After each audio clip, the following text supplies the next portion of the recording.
E aí, pessoal? Eu sou o Pedro e estou aqui mais uma vez com a Yasmin. Oi, gente. E no tema de hoje do Greencast, nós vamos estar falando sobre a teoria do consumo. E o que é a teoria do consumo? Vamos começar por aí. Porque já é papo de ciência, sabe? Então vai ser um pouquinho chato esse começo. Mas essa teoria da cultura do consumidor é basicamente uma teoria de pensamento que é muito prevalente no marketing, que busca entender o pensamento do consumidor de um ponto de vista social e cultural. Basicamente, quais são os tiques que fazem as pessoas comprarem as coisas. Tipo, é muito prevalente nos dias de hoje, tipo, até mesmo cereais, como a forma com a qual eles fazem as capas para tentar entiçar as pessoas a comprar, sejam elas crianças ou adultos. Mas, como eu ia dizendo, essa é basicamente o overview da cultura do consumidor, da teoria, que é basicamente uma escola de marketing, um tipo de pensamento prevalente no marketing que busca ver os tiques das pessoas, sejam sociais e culturais, que levam elas a comprar coisas. Aí a gente vê isso em, por exemplo, sucrilhos, o tigre olhando para baixo, porque normalmente o foco dessas empresas é convencer as crianças a comprar. Aí a razão pela qual os olhos dele normalmente sempre olham, tem um foco para baixo, é porque quando a criança olha, ela se sente essa vontade de comprar, meio que subconsciente. É como se a caixa estivesse mandando um sinal universal de que ela precisa daquele produto, sendo que ela não precisa. E isso aí é realmente o coração do marketing, convencer as pessoas a comprar coisas que elas não precisam. Hoje alguém me falou uma coisa muito parecida.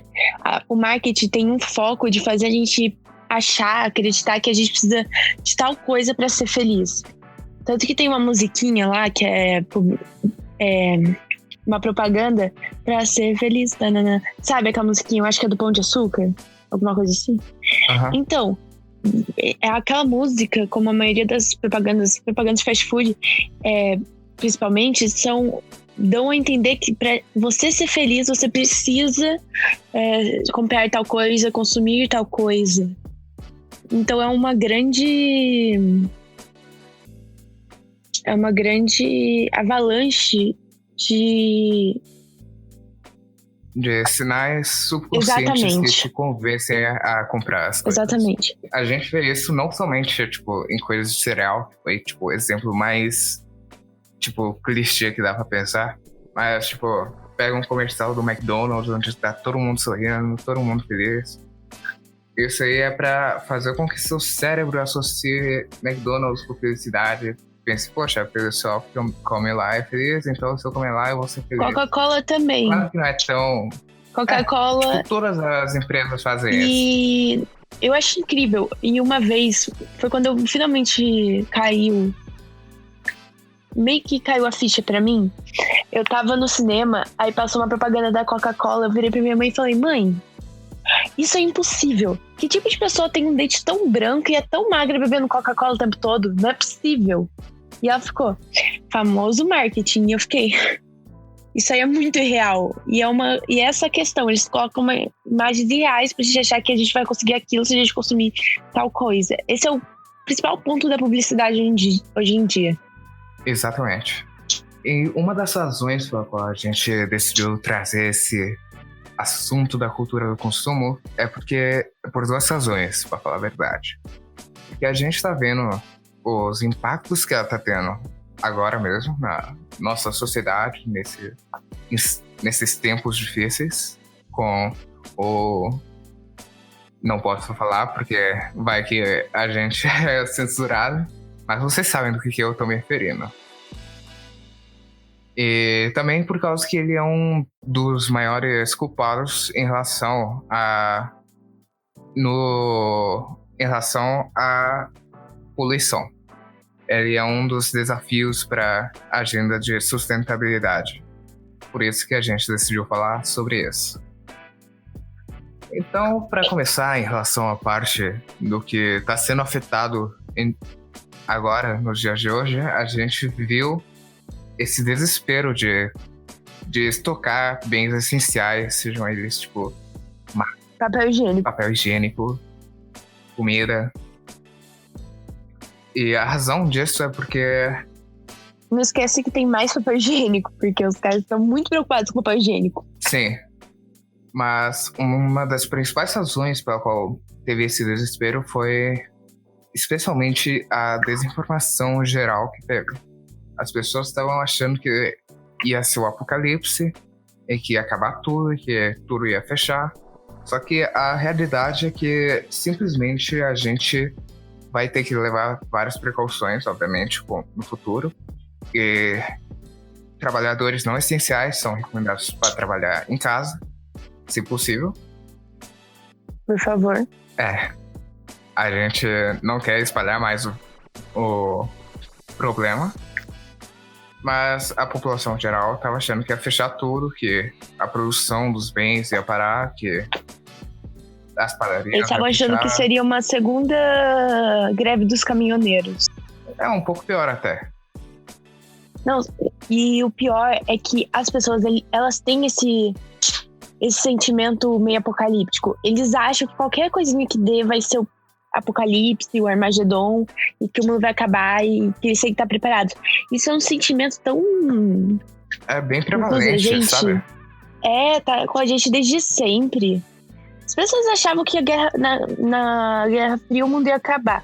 Não vai acabar agora, gente. Esse é um sentimento que vem sendo normalizado nas últimas décadas, na minha opinião. A gente vê com as diversas teorias de fim do mundo que a gente recebe todo ano, praticamente.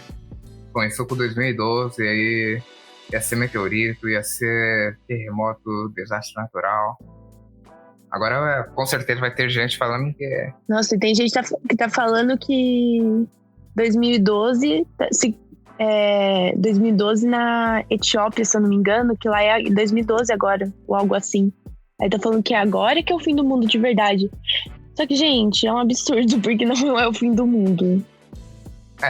Basta levar as coisas com calma e vendo de um ponto de vista lógico que isso aí você vai começar a pensar, poxa, esses caras só podem estar brincando.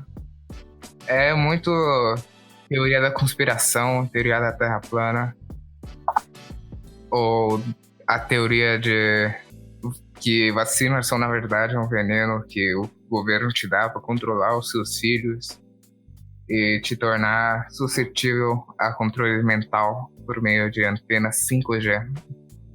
Eu acho que a gente tá vivendo divergente. Infelizmente. A gente ri, mas é bem triste, sabe? Exatamente. As pessoas, elas não... Eu juro que eu não consigo entender às vezes. Eu entendo que cada um foi criado de uma maneira, e cada um tem uma visão de mundo, e cada um tem uma experiência. Mas, gente, é sério, se fosse uma forma de controle do governo, por que o povo ia fazer tanta questão de vacinar criança? Tipo, vocês não me conheceram tomando vacina. Se fosse só uma forma de controle mental, não teriam brigado tanto comigo pra tomar vacina, acredito. Bom, agora que a gente desfocou um pouco do tema de cultura de consumo e a gente foi batangente de... O mundo tá acabando e vacina é uma forma de controle do governo, Sim. É melhor voltar um pouquinho, né? Sim. Melhor voltar antes que a gente termine falando sobre como a Terra, na verdade, tá num domo. E ela não tá? Isso. Não, o sistema solar tá num domo, todo mundo sabe. Mentira. Mas o consumo é essa parte natural do ser humano. Tipo, o ser humano vai consumir você gostando ou não. Mas o que aconteceu é que nas últimas décadas teve essa proliferação uma superprodução, certo? Então as coisas chegavam mais fáceis e ficavam mais baratas. E com o aumento dos estudos de marketing, a refinação da forma de vender as coisas para as pessoas, eles começaram a criar estratégias, tipo, obsolescência planejada. Nos foi normalizado a ideia de que consumir mais é uma coisa boa. Sim. Tipo, a gente vê, basicamente, em indústria de jogos, por exemplo, tem o FIFA, que lança basicamente o mesmo jogo todo ano. Só muda os personagenzinhos. Sim. Melhora um pouquinho os gráficos, coloca um negócio a mais, um negócio a menos, e libera basicamente uma cópia do jogo anterior. A gente também vê isso na indústria da tecnologia, tipo, iPhone, tipo, você pega um iPhone 5, um iPhone 6, não é tanta diferença no fim das contas. Só que as pessoas têm isso aí na cabeça, que se não for o iPhone mais novo, se não for o Samsung mais novo, não é bom o suficiente. Uma coisa que, quando eu descobri, eu fiquei muito chocada, foi que quando você tem um computador e você tem uma entrada com o chip principal, alguma coisa assim, com o componente principal, e quando esse componente para de funcionar, você tem que comprar um computador todo novo, porque eles mudam o formato do componente para você não conseguir colocar no antigo que está funcionando ainda. De forma que você vai ter que comprar mais um computador e jogar o outro fora. E é um ciclo sem fim. Basicamente, todos os eletrodomésticos, ou grande parte deles, tem essa obsolescência planejada. Que significa que o eletrodoméstico vai durar tipo 5 a 10 anos e depois começar a falhar. Claro que tem também uma explicação pela qual isso existe, já que dependendo do tipo de eletrodoméstico, ele ficava mais perigoso conforme o tempo passava, tipo, em relação a gases e poluição emitida. E a razão pela qual algumas peças são feitas para falhar é exatamente para convencer você a trocar antes que isso aconteça. Mas também não muda que é uma forma de te incentivar a consumir mais e mais. E normalizar isso também. Aliás, você sabia que só para construir só um computador são 1.500 litros de água? Porque as pessoas, elas não percebem que tem... Para produzir qualquer coisa, você precisa de água. E água é uma das coisas mais importantes para a sobrevivência dos seres humanos. E ela é muito limitada. E aí tem uma coisa chamada água virtual, que não é todo mundo que conhece. E a água é usada na produção de objetos e... de outras coisas. Comida. É isso, bens de consumo. E, por exemplo, uma calça jeans são 16 mil litros de água. Uma. Aí você chega, sei lá, numa loja, por exemplo, Renner, C&A. Quantas calças jeans tem lá? E as pessoas vão lá e compram uma nova e jogam fora e compram outra. E é um ciclo que precisa de um basta. Mas as pessoas não sabem como. E só se elas reduzirem o consumo delas, elas tentarem... Tipo... Ser mais conscientes. Ser mais conscientes. Se elas tentarem, sei lá, cortar a roupa pra mudar um pouco ela, mudar um pouco a forma de consumir, a forma de ver o próprio consumo, já faria toda a diferença no meio ambiente.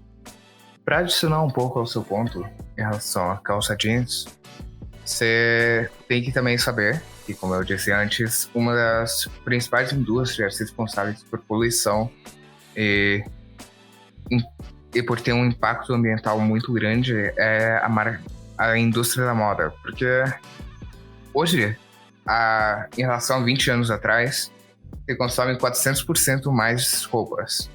Ou seja, as pessoas estão comprando 400% mais em relação a vestiário que 20 anos atrás. E elas não precisam. Elas não precisam. Sim. Nossa, minha mãe, ela tem um guarda-roupa que nem cabe mais roupa no guarda-roupa dela. Eu tenho roupa dela aqui, meu irmão tem roupa dela no quarto dela, meu pai, na parte dele, guarda-roupa, tem roupa dela. E antes era um negócio desenfreado. Agora ela tá tomando um pouco mais de noção das coisas, mas juro, se você vê aquele negócio, aquele armário, se ainda pode ser chamado assim, é um absurdo. ela conseguiu quebrar a gaveta com peso de roupa, pra você ter noção.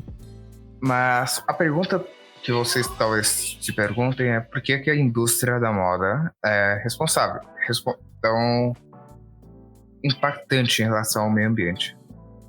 E a razão disso é por causa que, para algo ser sustentável, ele tem que ser mais durável, tem que consumir menos energia para atender uma necessidade.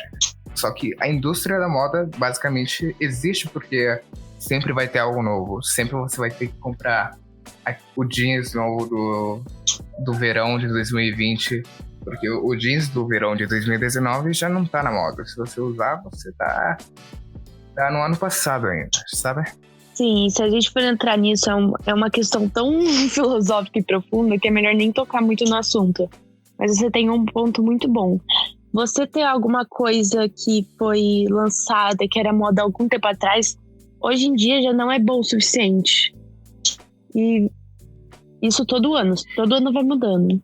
E isso leva a situações que nem a da mãe da Yasmin, que tem tipo roupas pra caramba jogadas ao redor da casa. E não é somente com ela que isso acontece com milhares de pessoas ao redor do mundo, sejam milhares dos Estados Unidos, da Rússia, da Espanha, da Itália, de qualquer país. Sempre vai ter uma pessoa que é mais suscetível a essa necessidade de estar andando com os tempos a qualquer custo. Isso é uma questão assim psicológica, uma questão social. Mas o negócio é que você tem tantos exemplos hoje em dia do porquê não fazer isso. Eu posso citar alguns. O documentário Ilha das Flores, que é baseado na Ilha das Flores de verdade, que mostra a questão ambiental e social de todo esse consumo. E é muito triste, mas eu recomendo muito porque é um choque de realidade necessário. E aquele filme de comédia romântica mesmo, que também é um livro, Delírio de Consumo de Beck Bloom. Também é ótimo ver como as pessoas perdem noção quando elas começam a comprar demais. Então, assim, se você tiver tempo, assista. Ou leia. Existem também diversos tipos de pensamento que podem te... Autorreflexão, eu acho que é a palavra que eu queria buscar agora. Por que eu disse autorreflexão assim do nada? Porque é relevante ao tema. E como é que é relevante? Porque se você tem uma noção do que está acontecendo com você, qual é o seu processo mental, você pode meio que se defender contra essa tentativa de manipulação subconsciente que as empresas tentam te apresentar o tempo todo. Especialmente nos dias de hoje, onde se você andar na rua, você vai ser assaltado com 12 mil tipos diferentes de marketing que querem que você compre 12 mil coisas diferentes ao mesmo tempo. Não é mesmo? Exatamente. Ao ter essa introspecção pessoal, você vai poder, parar e pensar, será que eu realmente preciso disso? Ou é a cultura do consumismo que tá falando comigo? E é muito difícil isso, porque as pessoas, elas não gostam de perceber falhas em si mesmas. Elas não gostam de repensar o hábito delas, porque, vamos falar a verdade, as pessoas, elas têm preguiça de repensarem os próprios hábitos. É porque é algo meio assustador de se enfrentar, sabe? Não é porque elas sejam preguiça. Mudanças são assustadoras. Mas tem uma questão também da preguiça, mas eu não vou entrar porque aí também é outra questão sociológica. Mas tem a questão também da medo mudar. Mudanças são assustadoras, desde o começo da humanidade. Eu tenho que discordar e dizer que não é muito o medo da mudança, mas o medo da vulnerabilidade que a pessoa tem. As pessoas gostam de pensar que elas estão no controle.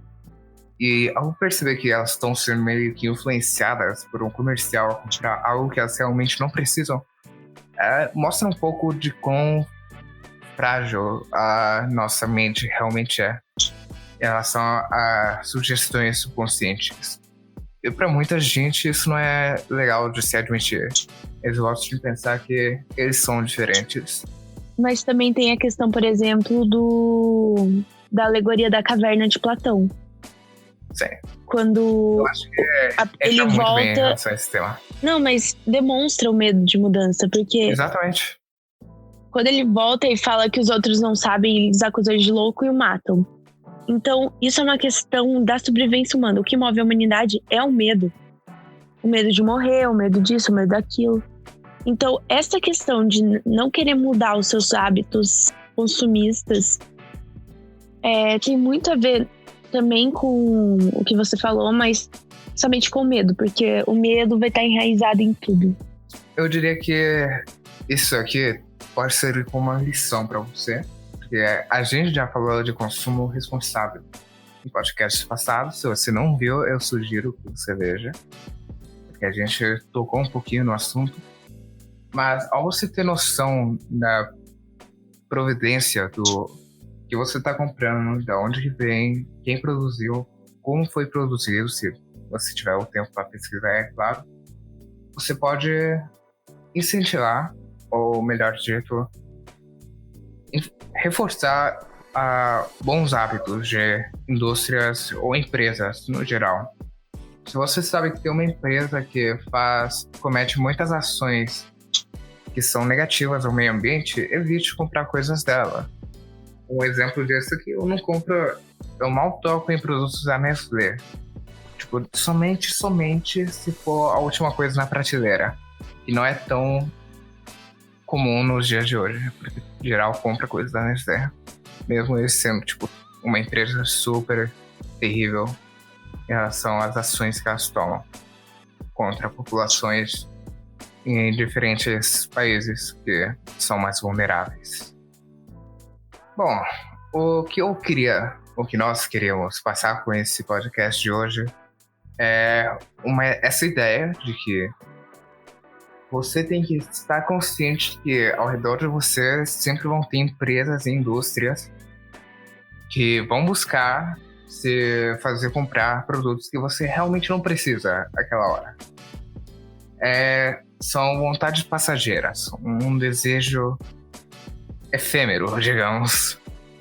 E por meio disso aqui é mais uma tentativa de conscientizar para menos pessoas serem vítimas disso, sabe? Então, para finalizar aqui, não se esqueçam de olhar o podcast, para caso você tenha interesse na Rússia ou aplicar para a Rússia, porque o pessoal de lá também faz um podcast de top tier. Eu recomendo totalmente. É muito legal, gente. Vai conferir. E o tema de hoje vai ficar por aqui. Não sei se... Eu aposto que ficou mais longo do que o último, porque a gente tinha bem mais coisa para falar sobre. Se cuidem, especialmente com esse vírus que tá chegando. Agora, na nossa cidade, pelo menos. Na minha, eu vi que tem 108 casos confirmados, então... Já tô assim, só andando de máscara, luva... Aqui na minha cidade, eu não sei quantos estão, mas a minha mãe, que ela sai geralmente, ela que sabe pra fazer compras e tal, e meu pai que vai trabalhar, ela disse que tá tendo fila pra entrar em supermercado, que é o ideal. Ninguém tá deixando entrar, tipo, é tudo delivery agora. Gente, essa é a forma correta de agir. Eu tenho uma colega que ela já trabalha, ela ainda não terminou a escola, ela trabalha no restaurante da mãe, e... ela fala, ninguém mais pode entrar no restaurante. Ela entrega delivery com tudo bonitinho, luva, máscara. Gente, usem máscara se for pra sair de casa, por favor. Resumindo, sejam responsáveis, não tomem riscos desnecessários. E mais importante do que tudo, fiquem ligados pra próxima. Tchau. Tchau.